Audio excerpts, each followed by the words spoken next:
Hey guys, it's Miss Burp, and today I am here with take 2 of the Lego Movie. The Lego Movie, the second part 2? What was it called? The Lego Movie 2 Part 2 or something like that. Anyway, the second part. Something. I saw the first one in theaters when it came out. I went to go see it with my dad and my brother, and this time I went alone, like an adult, in a theater full of children. I really am an adult, okay? First movie, of course, always has the first time, charm to it. So now, after 2 other Lego themed movies, the Lego Batman movie and the disgrace to my childhood, we are coming back with another Lego movie, back to the original formula. Lego Ninjago movie totally flopped, so now we'll have to see how Lego Movie 2 fares. This movie is basically 50% jokes and 50% Lego Movie wacky storytelling. And there's also a little, the little music sprinkled in because, everything is awesome is a big thing. However, predictable movie style does not mean a predictable plot. Maybe the jokes aren't as good this time around, but the moral and the story might actually be a tad bit better than the first movie. So, it's up to you whether you want to dive right back into this. So the story starts off in good ol' Apocalypseburg, where everything is tough and dark and gritty and brown and gray and, disgusting, old mean people. Unikitty can evolve into this giant, ferocious tiger thing. Batman wears tires on his shoulders. Wildstyle is still, edgy, cool. And Emmett is still Emmett because, the society fears the Duplo Lego people sets who destroyed the old version of Bricksburg, which Emmett used to live in. They come from the Sistar system. They fling explosive giggling hearts and stars. An astronaut-looking Duplo person named General Mayhem arrives and says that she is gonna take people to go have a matrimonial ceremony in the Sistar system.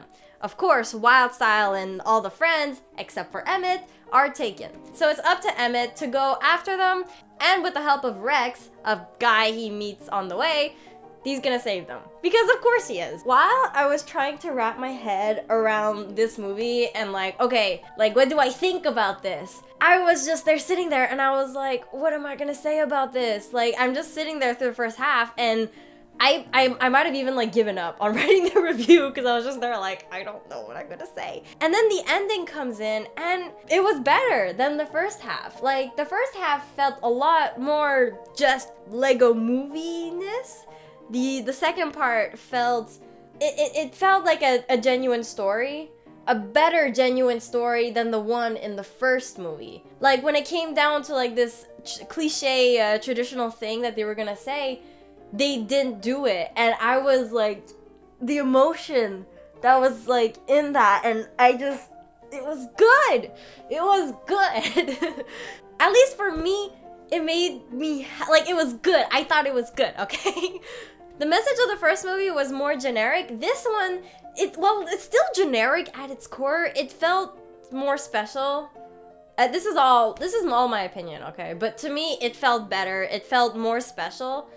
And it gets better. In the second half, the first part is a lot, it's not that it's slow, it's just that it doesn't seem to make sense and it just seems stupidity. So as for the characters, all of the side friends, Unikitty, the space guy, Metalbeard, Batman, they can all be except for Batman, they can all be lumped together into a jar, the friend jar, and they just represent Emmett's friends for the entire movie. They are just his friends. And so the main characters, the protagonist characters, there's Emmett, there's Wildstyle, and there's Rex. Emmett is still his typical cheerful self, the guy that, even when in the beginning he's everything's fine, we're living in a post-apocalyptic world, and he's the only one that's still wearing what he used to wear in the old movie. And in this movie, he keeps trying to become tough. He tries to imitate Rex. Rex is just a guy that he met along the way. Rex actually saved him. You're a cool, tough guy, so I'm gonna be just like you. So Emmett basically gets Rex to help him save his friends, who are in the Sistar universe, which is where Wildstyle is. Now, Wildstyle, she has the best character arc of the three. Like Emmett and Rex, they have one, but it's a lot more generic. Even Emmett, it's not quite there. But Wild Style has like, it all ties together back into like how the story like developed, and it got good, okay? For the villains, there's the queen, whatcha her name, who is this pile of bricks basically, but I mean she's still cool, except I mean, yeah. And then there's also her Lego astronaut person, General Mayhem, who in the end was maybe bland. Like both villains, they might be bland if it weren't for like the animation and for what they did with the characters. So yeah, might be just more visuals and gags that actually make them interesting people. So all in all, this movie is just stuffed with Lego wackiness and joke. I mean, you kind of, it's the Lego movie style maybe in a way. It's maybe not as bad as Ninjago though. Like Ninjago, if you might get a little bit bored in the beginning, but stick to the end and you might actually find it more worthwhile. So thanks for watching. This might actually be the first review where I get it on time with like the release date and everything. I went to go see it like a week early, so yay! Thank you to my Patreon supporters. Thank you for keeping up with me. And thank you to you guys for watching. And I will see you guys in my next video. Miss Burb out.